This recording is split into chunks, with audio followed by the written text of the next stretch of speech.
Glória a Deus, eu gostaria de compartilhar com você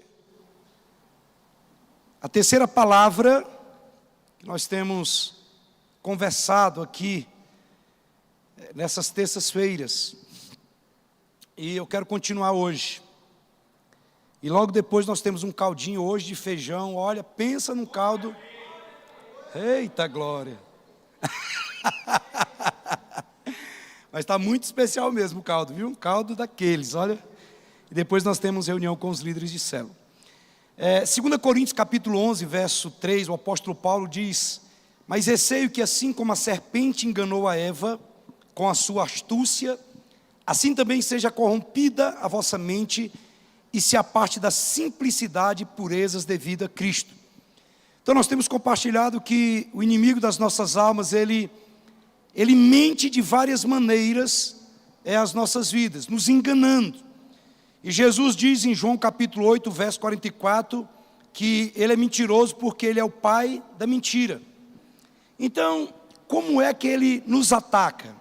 Principalmente na nossa mente. Se tem algo que nós precisamos de fato nos inclinarmos e nos aplicarmos, é a ter uma mente renovada pela palavra de Deus. O apóstolo Paulo diz: não vos conformeis com este mundo, mas transformai-o pela renovação da vossa mente. Então algo que nós precisamos muito é ter uma mente totalmente renovada. Por quê? Porque uma das armas do nosso inimigo é trabalhar com sofismas. E o que são sofismas? São argumentos convincentes.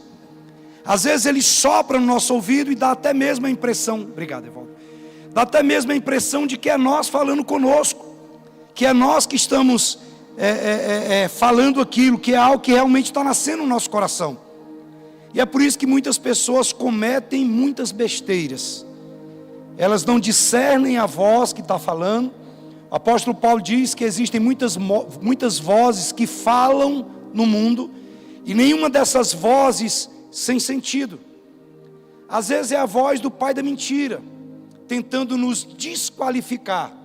Então, além de mentiroso, ele é acusador.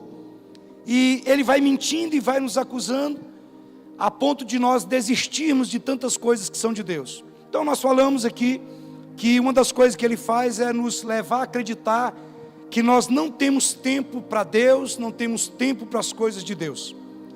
E depois que ele tenta nos convencer disso, mas nós superamos isso, ele vai nos fazer acreditar que nós temos muito tempo pela frente, que nós podemos deixar para cuidar das coisas de Deus depois, que nós podemos deixar para investir na família depois, que nós podemos deixar para fazer as coisas que são extremamente necessárias para depois. Mas tem uma outra coisa que eu sei que ele faz muito, e eu quero compartilhar um pouco com você exatamente sobre isso aqui. E nós vamos pegar todo mundo hoje, vamos pegar jovens e adultos. Por quê? Porque todo mundo aqui, os que não são jovens, já são mais de idade, um dia foram jovens. Mas aqueles que são jovens, um dia também chegarão em determinada idade. E todos nós vamos passar por esses paradigmas aqui. E uma coisa que o inimigo tenta fazer muito conosco, principalmente com os mais jovens, é dizer o seguinte: olha, não precisa se envolver muito com as coisas de Deus e nem com Deus. Você é muito novo para isso. Você é muito jovem, você não precisa levar as coisas a ferro e fogo. Você não precisa levar Deus e as coisas espirituais tão a sérias. Mas sabe o que a Bíblia diz? Em Deuteronômio capítulo 6, no verso 5, a Bíblia diz: ame ao Senhor, seu Deus, de todo o seu coração, de toda a sua alma e de toda a sua força. Então, à medida que o tempo vai passando, nós já não temos mais toda essa força. Mas ele está dizendo aqui: olha, nós precisamos aprender a amar a Deus acima de todas as coisas. Mas nós temos que fazer isso com todo o nosso coração, com todo o nosso entendimento e com toda a nossa força. Aqui ele está falando exatamente da composição do homem, do corpo, da alma e do espírito. Você vai amar o Senhor com todo o seu corpo, com toda a sua força. Você vai amar o Senhor com todo o seu entendimento. É por isso que Paulo diz que nós temos que prestar um culto a Deus racional. Mas ele diz também que nós temos que amar o Senhor com todo o nosso coração. O apóstolo Paulo vai afirmar para nós em 1 Coríntios capítulo 8, verso 3. Paulo diz que aquele que ama o Senhor é conhecido por Ele. Então, não importa se eu esteja sentindo que eu sou amado ou não. A Bíblia diz que se nós amamos o Senhor, nós somos conhecidos por Ele. Não importa, seja em qual for a nação, seja em qual for o lugar, se a pessoa ama a Deus, essa pessoa é conhecida por Deus. Então, tem muita gente que às vezes fala para mim, uma vez me convidaram para ministrar num encontro de crianças, ministrar libertação para crianças. E eles disseram, pastor, cuidado, assim, tem que ter cuidado para não falar essas coisas muito pesadas, muito sérias, essas realidades do inferno, libertação para criança, tem que ter muito cuidado.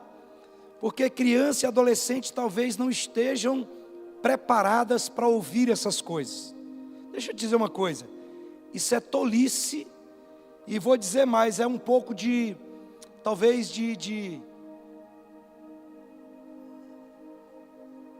sem nem usar a palavra certa para isso, de inocência.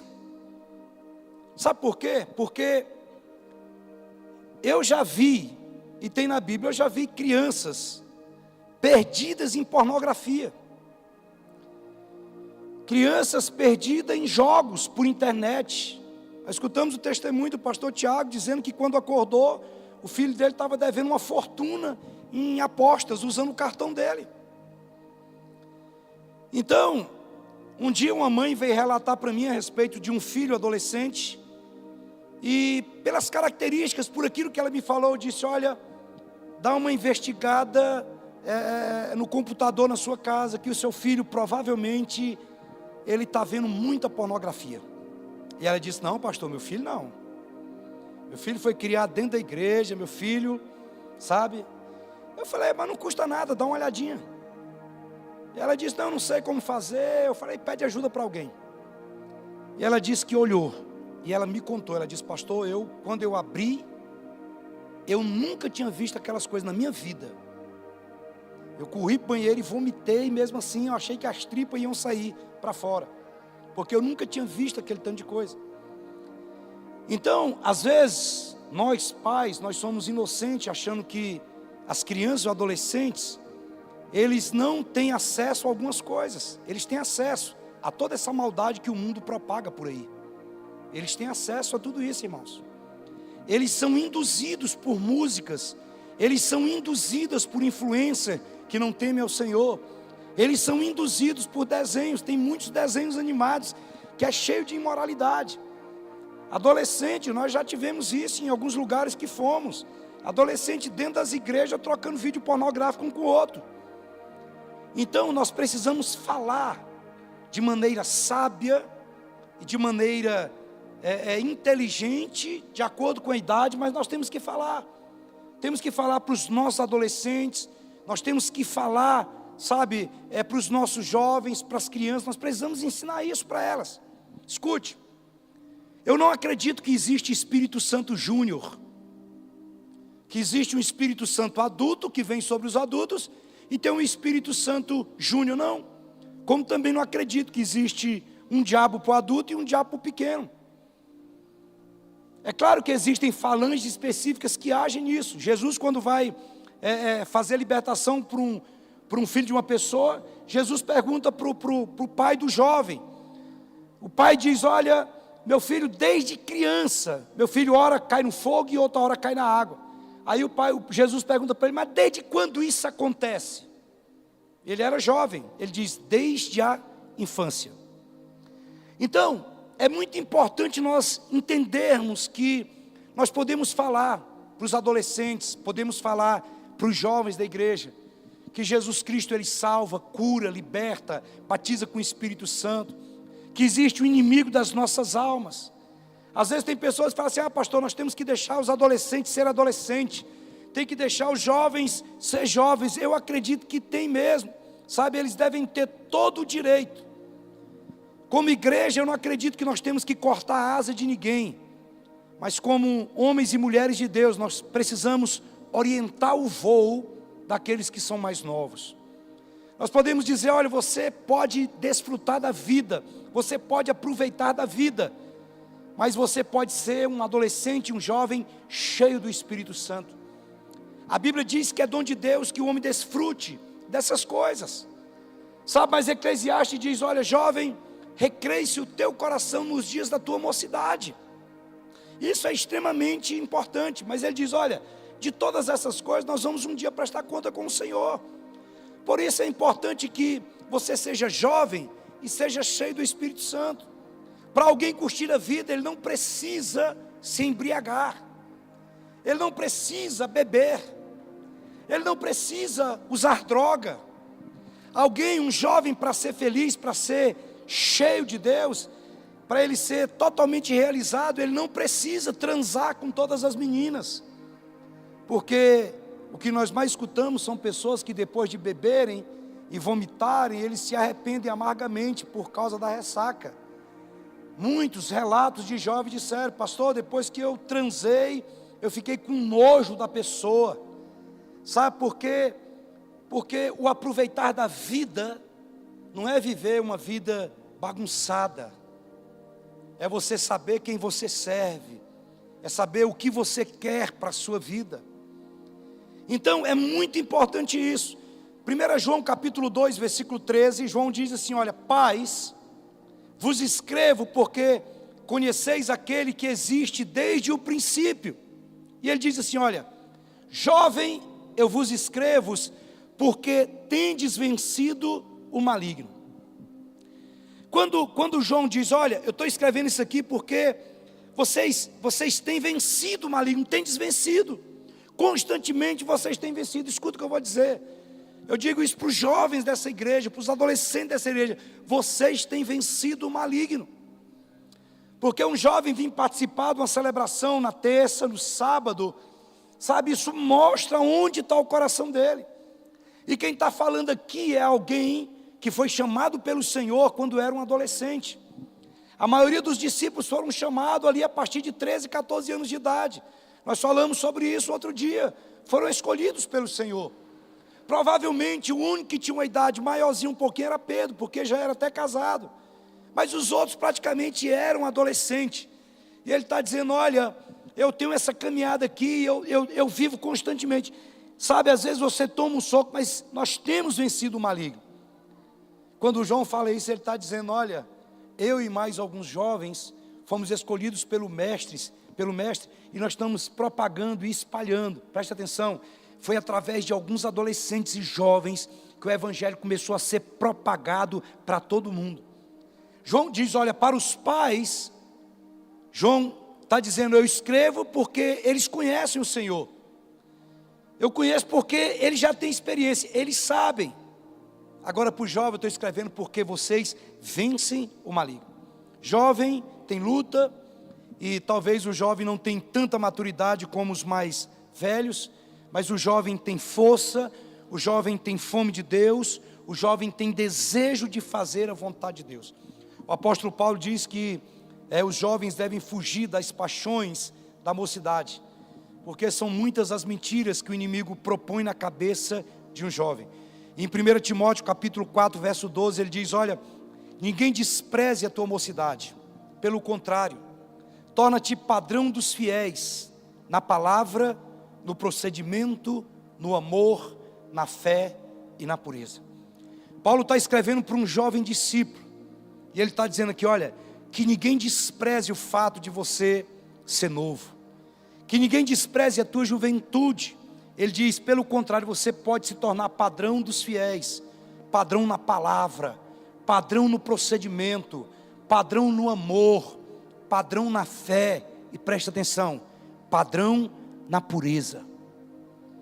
Quando ele diz assim, olha, padrão na pureza, ele está dizendo pureza em todos os níveis. Em outros textos ele vai dizer, olha, não veja uma irmã como uma pretendente. Não, não, não. Veja como irmã em Cristo.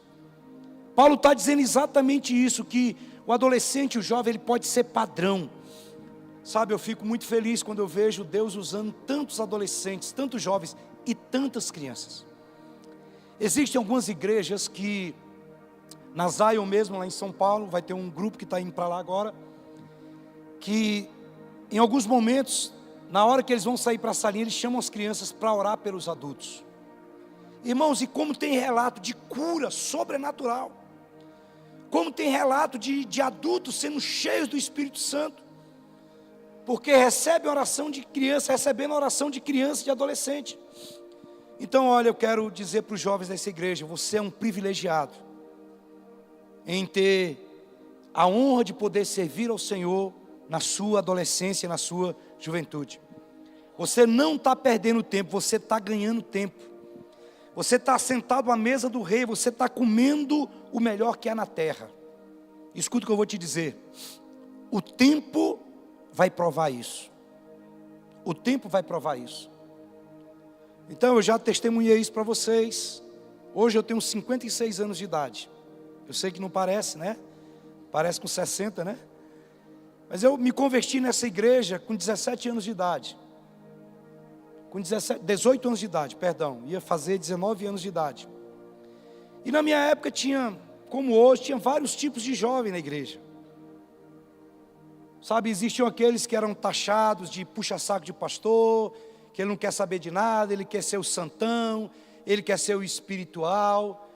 Sabe, a minha esposa foi minha primeira namorada depois que eu converti.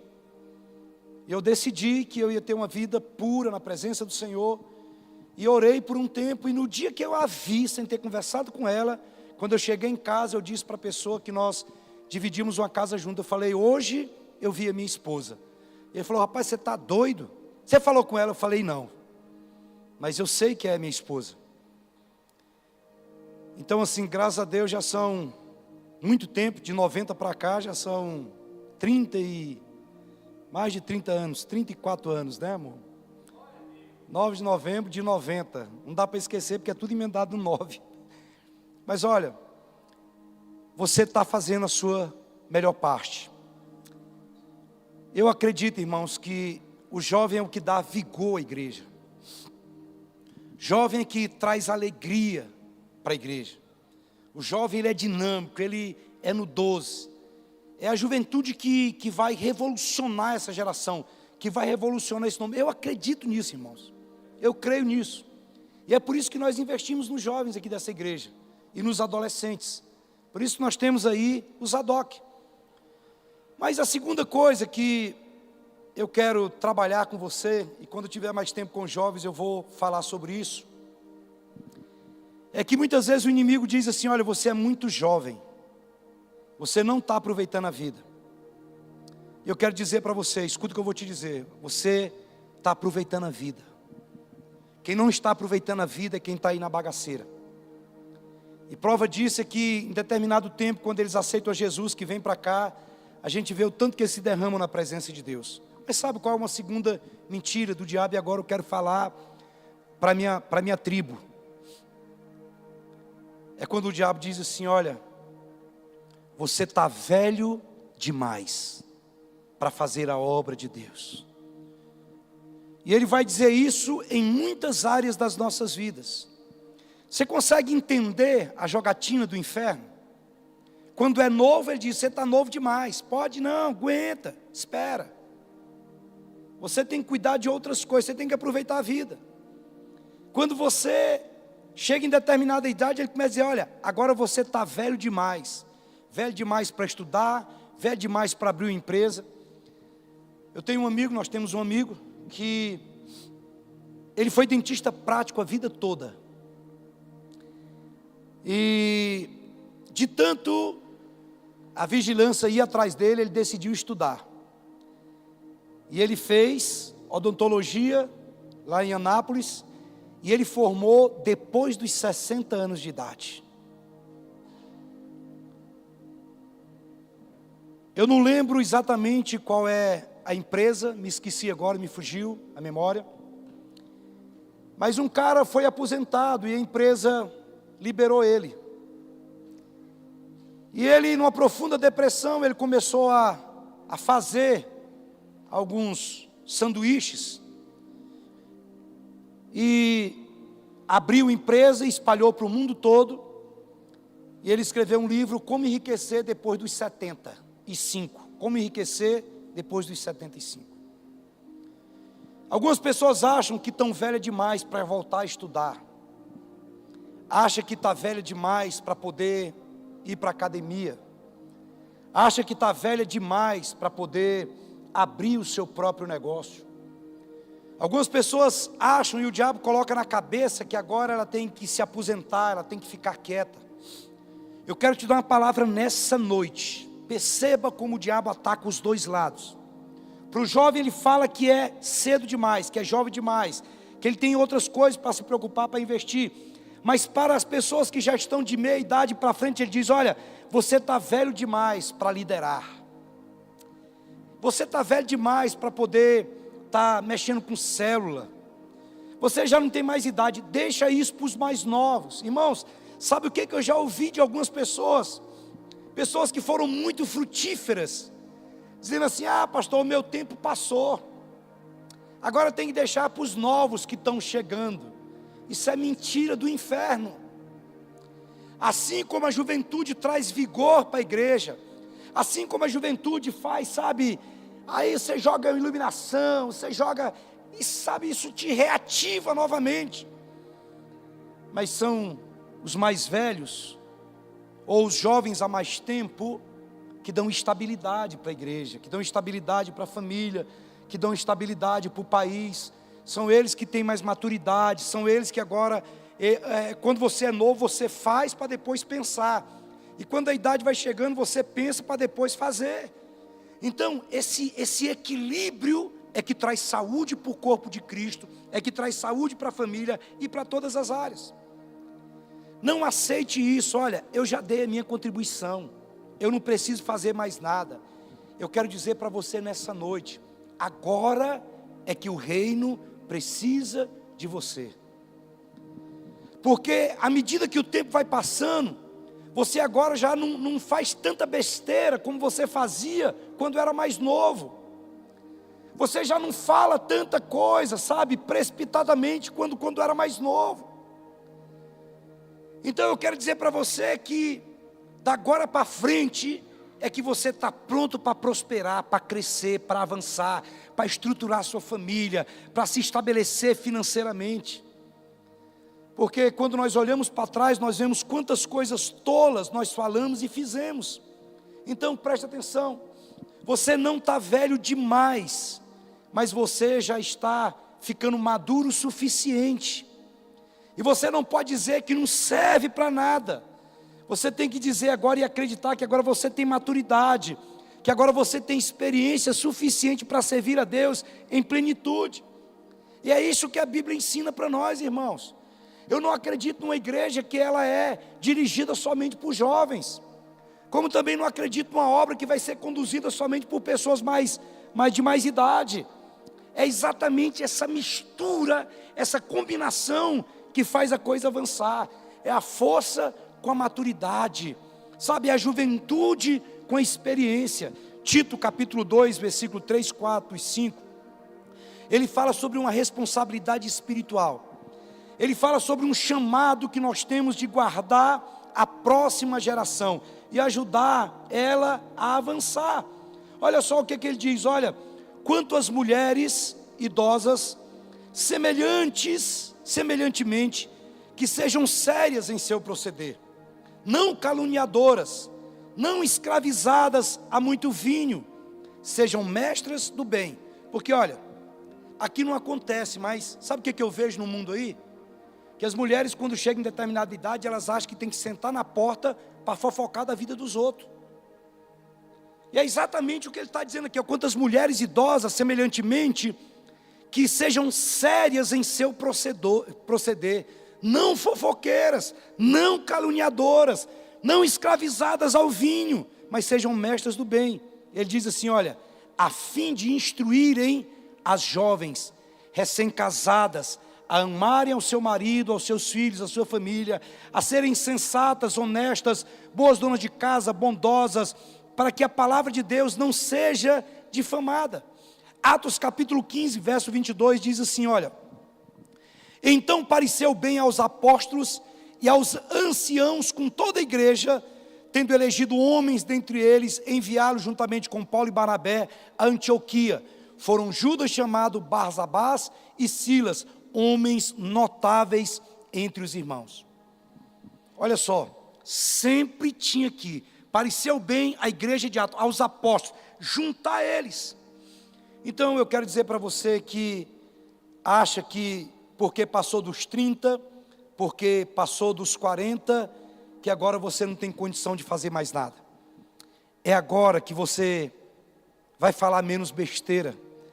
É agora que nós vamos fazer menos negócios errados. É agora que nós vamos ser menos precipitados. É agora, escute. Você que passou dos 40, você tem tudo para ter os melhores anos da sua vida. Você tem tudo para poder romper. Sabe, é muito importante nós entendermos isso. Olha só o que o salmista diz aqui, olha. Salmo 93, 92, 13 ao 15, ele diz, olha: os que estão plantados na casa do Senhor, florescerão nos átrios do nosso Deus. Na velhice ainda darão frutos, serão viçosos e florescentes, para anunciar que o Senhor é reto, que Ele é minha rocha, e nele não há injustiça. Quero chamar a equipe de louvor aqui à frente. Os que estão plantados na casa do Senhor, florescerão nos átrios do nosso Deus, e na velhice ainda darão frutos, ou na maturidade ainda darão frutos, serão viçosos e florescentes, para anunciar que o Senhor é reto, Ele é minha rocha, e nele não há injustiça. Olha só o que diz Jó capítulo 12, verso 12. Com os idosos, presta atenção, daqui uns dias eu faço 60 anos. Eu não estou falando aqui de pessoa velha que não dá conta, não estou falando disso, irmãos. Quando a Bíblia relata isso, ele está falando de pessoas mais maduras. Ele diz aqui, olha, com os idosos está a sabedoria, e na abundância de dias o entendimento. Eu quero dizer para você, que como eu já passou dos 30, já passou dos 40, como eu já passou dos 50, está quase chegando nos 60, tem muita coisa para ser feita. Agora nós podemos assumir uma postura correta, de vencedores e vencedoras, ou uma postura de derrotados.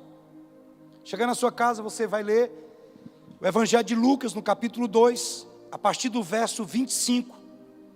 A Bíblia fala que tem um homem chamado Simeão, um homem já de certa idade.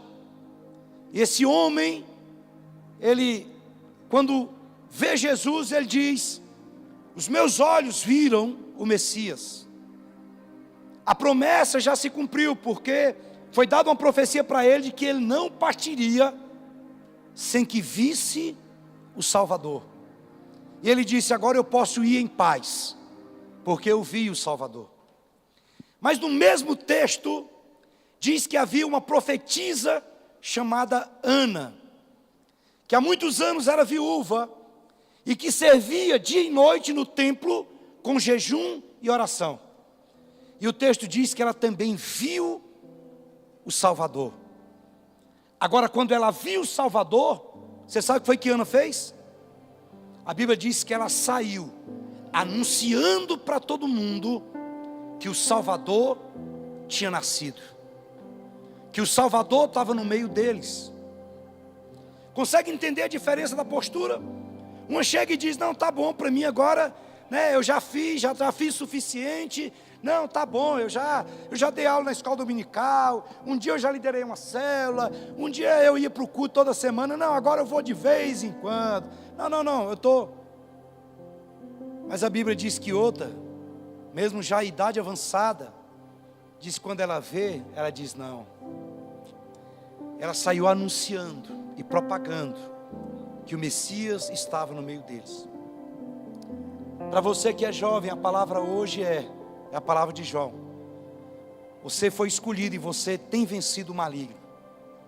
Por mais que ele tente dizer que você é derrotado, que te acusa, que tenta deturpar a sua identidade, dizer que você não é capaz, dizer que você não pode, tudo isso é mentira dele. Porque o que a palavra diz é que você é forte e você tem vencido o maligno. Que apesar das lutas, que apesar das dificuldades, o seu coração é inclinado para o Senhor e por isso que você está aqui. E a Bíblia diz que aquele que ama o Senhor é conhecido por Ele. E nós que estamos aqui já com uma certa idade, nós vamos fazer a nossa parte e ser suporte para que essa geração, sabe, irmãos, tem isso muito claro no meu coração. O meu sonho é que as minhas filhas, que os jovens dessa igreja, que o meu teto seja o piso deles. Hoje a Rosângela está aqui, eu acho que nós somos os mais velhos de igreja que tem aqui. Netinho, você converteu quando, Netinho? 89?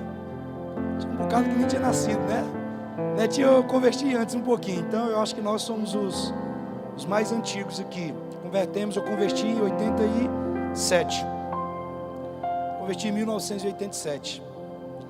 Mas eu venho de uma estrutura, o Neto conhece bem, que quando eu ia orar, eu orava baixinho, porque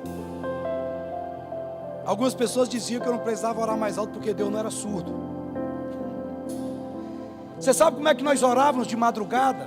Escondido, e pedindo a Deus que Ele nos batizasse com o Espírito Santo, pedindo avivamento, pedindo renovação. O nosso sonho era poder orar por alguém que estava oprimido e expulsar um demônio. Sabe, Deus tem levantado um grupo de pessoas aqui que está abrindo caminhos para os jovens que estão chegando.